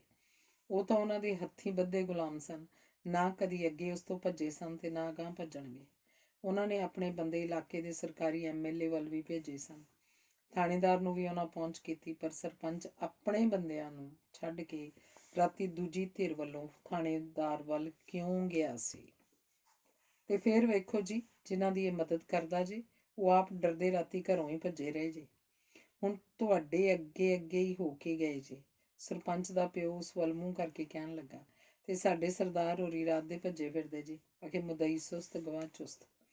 ਉਹਨੇ ਰੋਟੀ ਖਾ ਰਹੇ ਸਰਪੰਚ ਵੱਲ ਇਸ਼ਾਰਾ ਕੀਤਾ। ਸਰਪੰਚ ਵੀ ਹੱਸ ਪਿਆ ਤੇ ਉਹ ਵੀ। ਤੇ ਫਿਰ ਅਚਾਨਕ ਹੱਸਦਿਆਂ ਹੱਸਦਿਆਂ ਚੁੱਪ ਕਰਕੇ ਉਹ ਆਪਣੇ ਹਾਸੇ ਦਾ ਵਿਸ਼ਲੇਸ਼ਣ ਕਰਨ ਲੱਗਾ। ਉਹਦੇ ਹਾਸੇ 'ਚ ਸਰਪੰਚ ਦੇ ਪਿਓ ਦੀਆਂ ਗੱਲਾਂ ਨਾਲ ਉਹਦੀ ਜਿਵੇਂ ਅਚੇਤ ਸਹਿਮਤੀ ਸੀ। ਕਾਕਾ, ਆ ਧੁੱਪੇ ਨਹੀਂ ਚਿੱਟੇ ਹੋ ਗਏ। ਬਜ਼ੁਰਗ ਨੇ ਚਿੱਟੀ ਦਾੜੀ ਨੂੰ ਹੱਥ ਲਾਇਆ। ਇਹਨਾਂ ਅੱਖਾਂ ਨੇ ਜਹਾਨ ਵੇਖਿਆ, ਲੱਖਾਂ ਉਤਰਾ ਚੜ੍ਹਾ ਵੇਖੇ ਨੇ। ਬੰਦੇ ਨੂੰ ਤਰੀਕੇ ਨਾਲ ਚੱਲਣਾ ਚਾਹੀਦਾ। ਤੈਨੂੰ ਲੜਦਾ ਜਵਾਨੀ ਦਾ ਖੂਨ, ਹੋਰ ਕੁਝ ਨਹੀਂ। ਤੇ ਉਬਲਦੇ ਖੂਨ ਨਾਲ ਨਹੀਂ ਕਦੇ ਸਿਆਸਤਾਂ ਚੱਲੀਆਂ। ਇਹ ਠੰਡੇ ਧੀਰੇ ਹੋਇਆਂ ਸੋਚ ਸਮਝ ਕੇ ਹੀ ਚੱਲਦੀਆਂ ਨੇ। ਬਜ਼ੁਰਗ ਦਾ ਉਮਰ ਦਾ ਤਜਰਬਾ ਬੋਲ ਰਿਹਾ ਸੀ। ਜਿਨ੍ਹਾਂ ਨੇ ਵੋਟਾਂ ਲੈਣੀਆਂ ਹੋਣ ਉਹ ਨਹੀਂ ਇਹੋ ਜਿਹੇ ਪੰਗੇ ਲੈਂਦੇ। ਇਹੋ ਜਿਹੇ ਪੰਗੇ ਤਾਂ ਜਿਵੇਂ ਆ ਸਰਦਾਰ ਹੋਰੀ ਲੈਂਦੇ ਰਹੇ ਨੇ, ਉਹੋ ਜਿਹੀਆਂ ਜਥੇਬੰਦੀਆਂ ਹੀ ਲੈ ਸਕਦੀਆਂ। ਬਜ਼ੁਰਗ ਉਸ ਵੱਲ ਇਸ਼ਾਰਾ ਕਰਕੇ ਹੱਸਿਆ ਤੇ ਫਿਰ ਇੱਕਦਮ ਗੰਭੀਰ ਹੋ ਕੇ ਸਰਪੰਚ ਨੂੰ ਸਮਝਾਉਣ ਲੱਗਾ। ਹੁਣ ਇਹਨਾਂ ਸਰਦਾਰ ਹੋਰਾਂ ਵੱਲ ਹੀ ਵੇਖ। ਇਹਨਾਂ ਨੇ ਨਵੇਂ ਲਹੂ ਦੇ ਉਬਾਲ 'ਚ ਕੋਈ ਇੱਕ ਕੰਮ ਕੀਤਾ। ਕਈਆਂ ਪਹਾੜਾਂ ਨਾਲ ਮੱਥੇ ਲਾਏ, ਪਰ ਛਿੰਦਿਆ ਕੱਲੇ ਕਾਰੇ ਦੇ ਮੱਥੇ ਮਾਰਿਆਂ ਕਿਤੇ ਪਹਾੜ ਢਹਿੰਦੇ ਨੇ। ਮੈਂ ਤਾਂ ਆਖੂੰ ਇਹਨਾਂ ਹੁਣ ਸਿਆਣਪ ਵਰਤੀ ਆ, ਜੋ ਸਭ ਕੁਝ ਛੱਡ ਗਏ ਨੇ। ਤਾਂ ਵੇਖ ਲੈ, ਵਧੀਆ ਨੌਕਰੀ ਤੇ ਲੱਗ ਗਿਆ, ਸੋਹਣੇ ਮਕਾਨ ਪਾ ਲਿਆ, ਘਰ ਦੀ ਵਾਹੀ ਚੱਲਦੀ ਹੈ, ਲੋਕਾਂ ਦੀ ਸ਼ਾਬਾਸ਼ੇ ਤੇ ਬੱਲੇ ਬੱਲੇ ਵਾਧੂ ਦੀ। ਇਹ ਹੁੰਦੀ ਹੈ ਸਿਆਣਪ। ਉਹ ਦੋਹਾਂ ਪਿਓ ਪੁੱਤਰਾਂ ਵਿਚਕਾਰ ਸਰੋਤਾ ਬਣ ਕੇ ਬੈਠਾ ਸੀ। ਬਜ਼ੁਰਗ ਵੱਲੋਂ ਦਿੱਤੀ ਸਿਆਣਪ ਦੀ ਪਰਿਭਾਸ਼ਾ ਦੇ ਹੱਕ 'ਚ ਜਾਂ ਵਿਰੋਧ 'ਚ ਬੋਲਣ ਦਾ ਉਹਦਾ ਮਨ ਹੀ ਨਹੀਂ ਸੀ ਰਿਹਾ। ਸਰਪੰਚ ਨੇ ਮੁਸਕਰਾ ਕੇ ਢਿੱਲਾ ਪੈਂਦਿਆਂ ਉਹਨੂੰ ਪੁੱਛਿਆ, ਭਾਜੀ ਫਿਰ ਕਿਵੇਂ ਕਰੀਏ? ਉਹ ਕੋਈ 2 ਟੁਕ ਰਾਏ ਦੇਣ ਦੀ ਸਥਿਤੀ 'ਚ ਨਹੀਂ ਸੀ ਰਹਿ ਗਿਆ। ਫਿੱਕਾ ਜਿਹਾ ਮੁਸਕਰਾਉਂਦਿਆਂ ਉਸ ਕਿਹਾ, ਤੁਸੀਂ ਵੀ ਠੀਕ ਹੋ ਤੇ ਬਜ਼ੁਰਗਾਂ ਦੀ ਗੱਲ ਵੀ ਕੁਝ ਹੱਦ ਤੱਕ ਠੀਕ ਹੈ। ਬਜ਼ੁਰਗ ਨੇ ਕਾਹਲੀ ਨਾਲ ਵਿੱਚੋਂ ਹੀ ਉਹਦੀ ਗੱਲ ਠੋਕਤੀ। ਇਹ ਠੀਕ ਨੇ ਜੀ, ਠੀਕ ਮੈਂ ਹੀ ਹਾਂ। ਉਂਝ ਵੀ ਉਹਨਾਂ ਮਿਲ ਲੈਣਾ, ਥਾਣੇਦਾਰ ਦਾ ਮੂੰਹ ਵੀ ਕਾਲਾ ਕਰ ਦੇਣਾ। ਅੱਜ ਜਾਂ ਭਲਕ ਕੋਈ ਮਾੜੀ ਮੋਟੀ ਇਨਕੁਆਇਰੀ ਹੋਊ ਤੇ ਹੋਣਾ ਵਾਣਾ ਕੁਝ ਵੀ ਨਹੀਂ। ਬਹੁਤੀ ਗੱਲ ਤਾਂ ਤੂੰ ਕਿਸੇ ਪਾਸੇ ਵੀ ਨਾ ਤੁਰ, ਚੁੱਪ ਰਹਿ। ਸਰਪੰਚ ਨੇ ਰੋਟੀ ਖਾ ਕੇ ਥਾਲੀ ਮੇਜ਼ ਤੇ ਇੱਕ ਪਾਸੇ ਕਰਤੀ। 2 ਚਿੱਤੀ 'ਚ ਫਸਿਆ ਦਾੜੀ ਤੇ ਹੱਥ ਫੇਰਦਾ ਹੱਸਿਆ। ਗੁੱਟ ਨਿਰਲੇਪ ਹੋ ਜਾਵਾਂ। ਇਹਨੇ ਚਿਰ 'ਚ ਨੌਕਰ ਚਾਹ ਦੇ 3 ਪਿਆਲੇ ਬਣਵਾ ਲਿਆ। ਸਰਪੰਚ ਨੇ ਉਸ ਵੱਲ ਪਿਆਲਾ ਸਰਕਾਉਂਦਿਆਂ ਪੁੱਛਿਆ, ਸੱਚ ਦੱਸੋ ਤੁਸੀਂ ਭਾਜੀ ਕਿਵੇਂ ਆਏ? ਅਸੀਂ ਤਾਂ ਤੁਹਾਨੂੰ ਗੱਲ ਕਰਨ ਦਾ ਮੌਕਾ ਹੀ ਨਹੀਂ ਦਿੱਤਾ। ਉਹ ਬਿਨਾਂ ਬਹੁਤਾ ਸੋਚਿਆਂ ਝੱਟ ਹੀ ਬੋਲ ਪਿਆ, ਮੈਂ ਉਹ ਸ਼ਹੀਦਾਂ ਦੀ ਯਾਦਗਾਰ ਸੰਬੰਧੀ ਤੁਹਾਡੇ ਕੋਲ ਆਇਆ।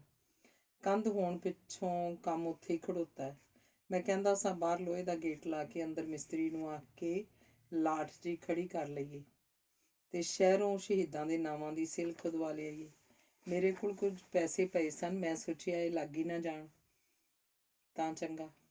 ਉਹਦੀ ਗੱਲ ਸੁਣ ਕੇ ਸਰਪੰਚ ਤਾਂ ਅਜੇ ਵੀ ਚੁੱਪ ਹੀ ਸੀ ਕਿ ਉਹਦਾ ਪਿਓ ਬੋਲ ਪਿਆ, ਲੈ ਗੱਲ ਬਣ ਗਈ, ਸੋ ਇਹ ਕੰਮ ਵੀ ਕਰਨੀ ਵਾਲਾ ਹੈ। ਨਿਬੇੜੋ ਵਿੱਚੋਂ ਦਰਵਾਜ਼ਾ ਲਾ ਕੇ, ਉੱਥੇ ਐਵੇਂ ਕੁੱਤੇ ਹੱਕਦੇ ਫਿਰਦੇ ਨੇ। ਤੇ ਫਿਰ ਉਹਨੇ ਠੋਸ ਸਲਾਹ ਦਿੰਦਿਆਂ ਕਿਹਾ, ਇੰਝ ਕਰੋ, ਅੱਜ ਤਾਂ ਐਤਵਾਰ ਹੈ, ਸਿਲ ਤਾਂ ਸ਼ਹਿਰੋਂ ਖੁਦਵਾਣੀ ਨਹੀਂ ਜਾਣੀ।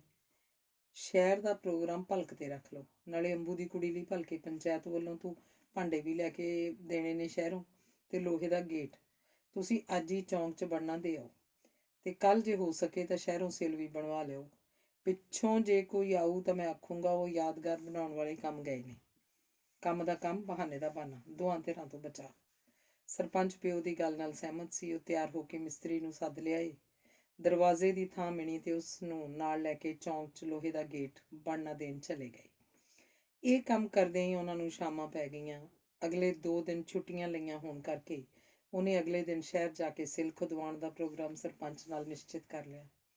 ਸ਼ਾਮੀ ਘਰ ਆ ਕੇ ਉਹ ਥੱਕਿਆ ਟੁੱਟਿਆਂ ਵਾਂਗ ਨਿਢਾਲ ਹੋਇਆ ਮੰਜੇ ਤੇ ਟਹਿ ਪਿਆ। ਉਹਦੀ ਘਰ ਵਾਲੀ ਬਾਰ-ਬਾਰ ਉਹਨੂੰ ਪੁੱਛ ਰਹੀ ਸੀ ਕਿ ਉਹ ਕੀ ਕਰਕੇ ਆਇਆ ਸੀ, ਗੱਲ ਕਿੱਥੋਂ ਤੱਕ ਅਪੜੀ ਸੀ, ਕੇਸ ਦਾ ਕੁਝ ਬਣੇਗਾ ਵੀ, ਕੀ ਕਿਸੇ ਉੱਚ ਪੁਲਿਸ ਅਫਸਰ ਨੂੰ ਮਿਲੇ ਵੀ ਸਨ ਜਾਂ ਨਹੀਂ। ਪਤਨੀ ਦੇ ਸਵਾਲਾਂ ਦਾ ਉਸ ਕੋਲ ਕੋਈ ਜਵਾਬ ਨਹੀਂ ਸੀ। ਉਹਦੀਆਂ ਲੱਤਾਂ ਥਕਾਵਟ ਨਾਲ ਫੁੱਲੀਆਂ ਹੋਈਆਂ ਸਨ ਤੇ ਮੂੰਹ ਦਾ ਸਵਾਦ ਕਸੈਲਾ ਸੀ। ਅੱਜ ਫਿਰਦੇ ਫਿਰਦੇ ਥੱਕ ਗਏ। ਐਤਵਾਰ ਕਰਕੇ ਕੋਈ ਮਿਲਿਆ ਨਹੀਂ। ਡੀਐਸਪੀ ਵੱਲ ਵੀ ਗਏ ਸਾਂ। ਉਹ ਚਾਹੁੰਦਾ ਸੀ ਪਤਨੀ ਕੋਈ ਸਵਾਲ ਨਾ ਪੁੱਛੇ, ਉਹਨੂੰ ਉਹਦੇ ਰਹਿਮ ਤੇ ਹੀ ਰਹਿਣ ਦੇਵੇ। ਤੁਸੀਂ ਸਵੇਰੇ ਜਾ ਕੇ ਫਿਰ 2-3 ਛੁੱਟੀਆਂ ਜ਼ਰੂਰ ਲੈ ਆਓ, ਉਹਦੀ ਪਤਨੀ ਉਹਨੂੰ ਤਾਕੀਦ ਕਰ ਰਹੀ ਸੀ। ਚੰਗਾ ਕਹਿ ਕੇ ਉਹ ਪਾਸਾ ਪਰਤ ਕੇ ਪੈ ਗਿਆ ਤੇ ਤਬੀਅਤ ਖਰਾਬ ਹੋਣ ਦਾ ਬਹਾਨਾ ਕਰਕੇ ਉਸ ਤੋਂ ਸੌਂ ਜਾਣ ਦੀ ਇਜਾਜ਼ਤ ਮੰਗੀ। ਲਿਆਓ ਮੈਂ ਲੱਤਾਂ ਘੁੱਟ ਦਿਆਂ। ਉਹਨੂੰ ਘੁੱਟਣ ਲੱਗੀ ਤੇ ਉਹ ਜ਼ੋਰ ਦੀ ਦੰਦਾਂ 'ਚ ਬੁੱਲ ਚਿੱਥ ਦਾ ਸੁੱਚ ਹੀ ਪੈ ਗਿਆ। ਸਵੇਰੇ ਤੜਕੇ 5 ਵਜੇ ਉੱਠਦਿਆਂ ਹੀ ਉਹ ਨੌਕਰੀ ਤੇ ਜਾਣ ਲਈ ਤਿਆਰ ਸੀ। ਪਤਨੀ ਉੱਠ ਕੇ ਪਹਿਲਾਂ ਵਾਂਗ ਰੋਟੀ ਟੁੱਕ ਦੇ ਆਰ 'ਚ ਲੱਗੀ ਹੋਈ ਸੀ। ਉਹ ਆਪ ਮਨ ਹੀ ਮਨ 'ਚ ਖੁਸ਼ ਸੀ ਕਿ ਉਹਦੀ ਪਤਨੀ ਨੂੰ ਲਈਆਂ ਛੁੱਟੀਆਂ ਬਾਰੇ ਨਹੀਂ ਸੀ ਦੱਸਿਆ। ਛੁੱਟੀਆਂ ਦਾ ਕੀ ਸੀ, ਉਹ ਤਾਂ ਉਹ ਜਾ ਕੇ ਕੈਂਸਲ ਕਰਵਾ ਲਏਗਾ। ਤੁਰਨ ਤੋਂ ਪਹਿਲਾਂ ਉਹਨੇ ਪਤਨੀ ਨੂੰ ਸਮਝਾਇਆ, ਰਾਜ, ਜੇ ਅੱਜ ਸਰਪੰਚ ਘਰ ਆਵੇ ਤਾਂ ਉਹਨੂੰ ਕਹੀਂ ਕਿ ਉਹ ਚਲੇ ਗਏ ਨੇ ਤੇ ਕਹਿ ਗਏ ਨੇ ਕਿ ਸ਼ਹੀਦਾਂ ਦੀ ਯਾਦਗਾਰੀ ਸਿਲ ਆਪੇ ਕਿਤੇ ਫੇਰ ਲੱਗ ਜਾਏਗੀ, ਐਡੀ ਕਾਹਦੀ ਕਾਹਲ ਹੈ। ਉਹਦੇ ਬੋਲਾਂ 'ਚ ਧੁਆਂਖੀ ਤਲਖੀ ਸੀ। ਪਤਨੀ ਹੋਰ ਸਵਾਲ ਨਾ ਕਰੇ ਇਸ ਲਈ ਉਹਨੇ ਕਾਹਲੀ ਨਾਲ ਆਪਣਾ ਕੱਪੜਿਆਂ ਵਾਲਾ ਬੈਗ ਚੁੱਕਿਆ। ਮੈਂ ਕਿਹਾ, ਪਤਨੀ ਦੀ ਆਵਾਜ਼ ਸੁਣਦਿਆਂ ਉਹ ਫਿਰ ਤਰਕਿਆ। ਸੱਚ, ਤੁਹਾਡੇ ਕੱਪੜਿਆਂ ਵਿੱਚੋਂ 2 ਜਨਾਨਾ ਸੂਟ ਤੇ ਇੱਕ ਸਾਲੂ ਨਿਕਲਿਆ, ਉਹ? ਉਹਨੇ ਸੁੱਖ ਦਾ ਸਾਹ ਲੈਂਦਿਆਂ ਕਿਹਾ, ਹਾਂ, ਉਹ ਮੈਂ ਅੰਬੂ ਦੀ ਕੁੜੀ ਲਈ ਲੈ ਕੇ ਆਇਆ ਸਾਂ। ਅਵਲ ਤਾਂ ਮੈਂ ਛੁੱਟੀ ਲੈ ਕੇ ਆ ਜੂ, ਨਹੀਂ ਤਾਂ ਇਹ ਕੱਪੜੇ ਤੂੰ ਉਹਨਾਂ ਦੇ ਘਰ ਲੈ ਆਵੀਂ, ਦੇ ਆਵੀਂ, ਸ਼ਗਨ ਵੀ ਪਾ ਆਵੀਂ। ਪਿੰਡ ਦੀ ਧੀ ਭੈਣ ਨੂੰ ਕੱਜਣਾ ਆਪਣਾ ਫਰਜ਼ ਬਣਦਾ। ਤੇ ਉਹਦੀ ਜ਼ਬਾਨ ਥਿੜਕ ਗਈ। ਕਾਹਲੀ ਨਾਲ ਤੁਰਨ ਤੋਂ ਪਹਿਲਾਂ ਉਹ ਸਦਾ ਵਾਂਗ ਸੁੱਤੇ ਬੱਚਿਆਂ ਦਾ ਮੱਥਾ ਚੁੰਮਣ ਲਈ ਉਹਨਾਂ ਦੇ ਮੰਜੇ ਵੱਲ ਵਧਿਆ। ਬੱਚੀ ਦਾ ਮੱਥਾ ਚੁੰਮ ਕੇ ਜਦੋਂ ਉਹਨੇ ਨਿੱਕੇ ਸੰਧੂ ਪਾਸ਼ਾ ਵੱਲ ਵੇਖਿਆ ਤਾਂ ਉਹਦੀਆਂ ਸੁੱਤੇ ਪਏ ਦੀਆਂ ਅੱਖਾਂ ਖੁੱਲ੍ਹੀਆਂ ਹੋਈਆਂ ਸਨ। ਉਹਨੇ ਨੀਵਾਂ ਹੋ ਕੇ ਜਿਉਂ ਹੀ ਉਹਦੇ ਮੱਥੇ ਤੇ ਬੁੱਲ ਰੱਖੇ ਤਾਂ ਕੀ ਵੇਖਦਾ ਹੈ ਕਿ ਨਿੱਕੇ ਨੇ ਖੁੱਲ੍ਹੀਆਂ ਅੱਖਾਂ ਹੌਲੀ ਜਿਹੀ ਮੀਟ ਲਈਆਂ ਤੇ ਉਹਦੇ ਨਿੱਕੇ ਗੁਲਾਬੀ ਬੁੱਲ੍ਹਾਂ ਉੱਤੇ ਮੁਸਕਰਾਹਟ ਫੈਲ ਗਈ।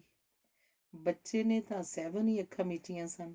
ਉਹ ਤਾਂ ਸਹਿਵਨ ਹੀ ਮੁਸਕਰਾਇਆ ਸੀ, ਪਰ ਉਹਨੂੰ ਲੱਗਾ ਜਿਵੇਂ ਬੱਚੇ ਨੇ ਉਸ ਵੱਲ ਵੇਖ ਕੇ ਅੱਖਾਂ ਮੀਟੀਆਂ ਹੋਣ, ਜਿਵੇਂ ਉਸ ਵੱਲ ਵੇਖ ਕੇ ਸ਼ਰਾਰਤ ਨਾਲ ਮੁਸਕਰਾਇਆ ਹੋਵੇ।